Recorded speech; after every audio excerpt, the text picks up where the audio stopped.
Rolling tin fist. So here's the following section below. Some Greek thinkers were able to rise above such a limiting view of a woman's place. Plato, in his Republic, recommended that women share in education with men, although he stopped short of what we will call a truly liberal attitude regarding sexual equality. The next section, the power of women in myth.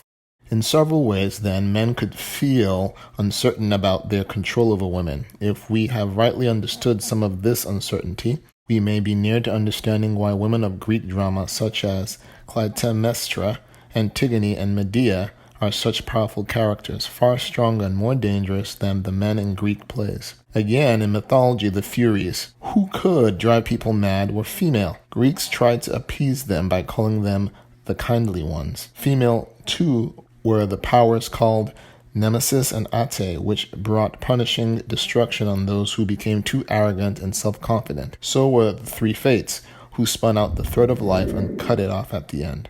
Next section, men, women, and sex.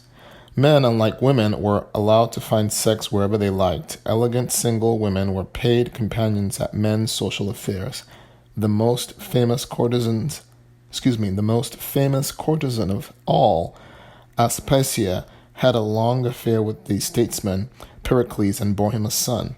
Only these women could participate in the refined intellectual life of the city. Women worked, for example, as seamstresses, nurses, or sellers in the market. Prostitutes, who were normally slaves or foreigners, were not difficult to find. Man might have sex with a slave whom he owned. Homosexuality between men was tolerated and is often illustrated in ribald scenes on Greek pottery. Yet we must not expect perfect consistency where such emotions are at play. By modern Western standards, even some ancient ones, Greek women suffered severe restrictions. On the other hand, women whose households had slaves may have had to work less than many women in modern emancipated societies. Our museums contain copious statues of beautiful Greek maidens, and many of the most revered deities are women. Athena, who was respected for her warlike nature and never had lovers in myth, was also a protecting goddess to the Athenians,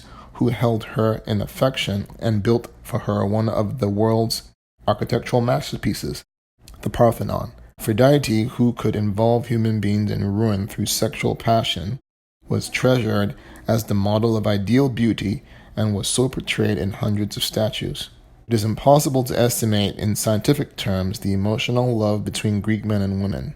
The recommendation of Plutarch that a man should sleep with his wife 3 times a month suggests that love played only a modest part in marriage. On the other hand, gravestones from many polis show the affection in which some women were held. Typically, a woman is seated, members of her family stand nearby, and the son or her husband takes her hand in a quiet farewell.